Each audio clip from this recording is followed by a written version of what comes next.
అందరికీ నమస్కారం. జగన్మోహన్ రెడ్డి గారి నర్సీపట్నం పర్యటన వల్ల రాష్ట్ర ప్రజలకి ఏమన్నా ఉపయోగం జరిగిందా? నిన్నెళ్లారు కదా ఆయన మెడికల్ కాలేజీని సందర్శించడానికి. ఆయన హయాంలో నిర్మించినటువంటి మెడికల్ కాలేజీ గురించి ఇప్పుడు కూటమి ప్రభుత్వం ఆ మెడికల్ కాలేజీల్లో తీసుకుంటున్నటువంటి నిర్ణయాలు తప్పని చెప్పడానికే అక్కడికి వెళ్ళారు కదా. రాష్ట్ర ప్రజలకు ఏమన్నా ఉపయోగం జరిగిందా? స్పీకర్ అయ్యన్న గారు ఈ నర్సీపట్నంలో జగన్మోహన్ రెడ్డి గారి హయాంలో నిర్మించినటువంటి మెడికల్ కాలేజీకి జీవో ఇవ్వలేదు అని చెప్పి ఆయన విమర్శించారు. వెంటనే జగన్మోహన్ రెడ్డి గారు ఆ జీవోను పట్టుకుండి విశాఖపట్నం వెళ్ళి విశాఖపట్నం నుంచి 63 కిలోమీటర్లు రోడ్ షో చేసుకుంటా, ఈ రోడ్ షో చేయాల్సిన అవసరం ఏముందో నాకు అర్థం కాలేదు. 63 కిలోమీటర్లు రోడ్ షో చేయాల్సిన అవసరం ఏముంది? ఇబ్బంది పెట్టడం తప్ప పోలీస్ శాఖనే, అంతకు మించిన అవసరం ఏం లేదు. వాళ్ళ టైంని వేస్ట్ చేయడం తప్ప 63 కిలోమీటర్లు రోడ్ షో చేసుకుంటా వెళ్ళి ఆఖరికి ఆ నర్సీపట్నం మెడికల్ కాలేజీకి వెళ్ళి ఆయన తెచ్చుకున్నటువంటి జీవో ఒకటి చూపించి, ఇదిగో నేను కట్టిన మెడికల్ కాలేజీ, ఇంకా మిగిలిన మెడికల్ కాలేజీ పరిస్థితి ఇది, కూటమి ప్రభుత్వం ప్రైవేట్ వ్యక్తుల చేతిలో పెట్టేస్తుంది, ఈ మెడికల్ కాలేజీలన్నిటిని కూడా మళ్ళీ మాఫియాలోకి తీసుకెళ్లిపోతుంది అని చెప్పి చక్కగా మాట్లాడారు. స్పీకర్ అయ్యన్న గారు ఏదైతే విమర్శించారో ఆ విమర్శలకే సమాధానం చక్కగా చెప్పారు. అదే స్పీకర్ గారు జగన్మోహన్ రెడ్డి గారిని అసెంబ్లీకి రమ్మని చెప్పి చాలాసార్లు విమర్శించారు.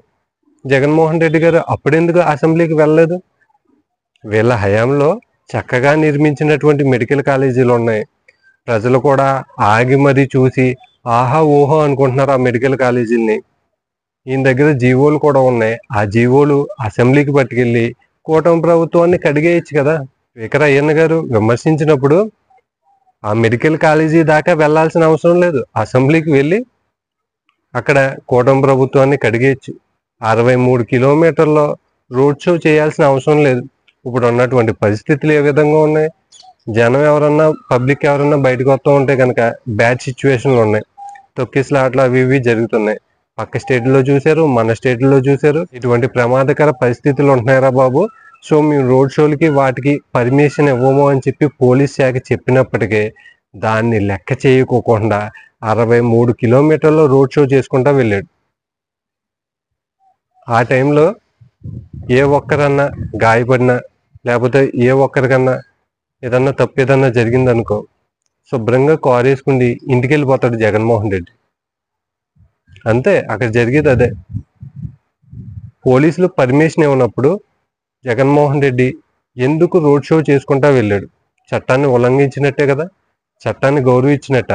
ఆయనకి కావాల్సింది ఏంటంటే బేసిక్గా ఆయన బయటకు వస్తే పబ్లిక్ ఎక్కువ మంది వస్తున్నారు, పబ్లిక్ అటెన్షన్ నా మీద ఎక్కువగా ఉంది, కూటమి ప్రభుత్వం అధికారంలో ఉన్న పబ్లిక్ అంతా నా మీదే అటెన్షన్ ఉంది, నన్నే సీఎం కావాలని చెప్పి కోరుకుంటున్నారు అని చెప్పి జనంలోకి తీసుకెళ్లాలని చెప్పి ప్రయత్నం. అంతే, ప్రజా సమస్యల గురించి పోరాటం చేయడానికి కాదు ఆయన వచ్చేది.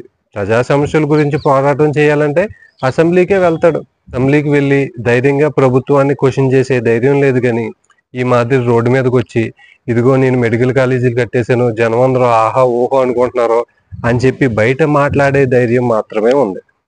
బయట పబ్లిక్ని గ్యాదర్ చేసి అక్కడ నానా దరిద్రాన్ని సృష్టిస్తాడు. అంతే, అంతకుమించి చేసేదేం లేదు.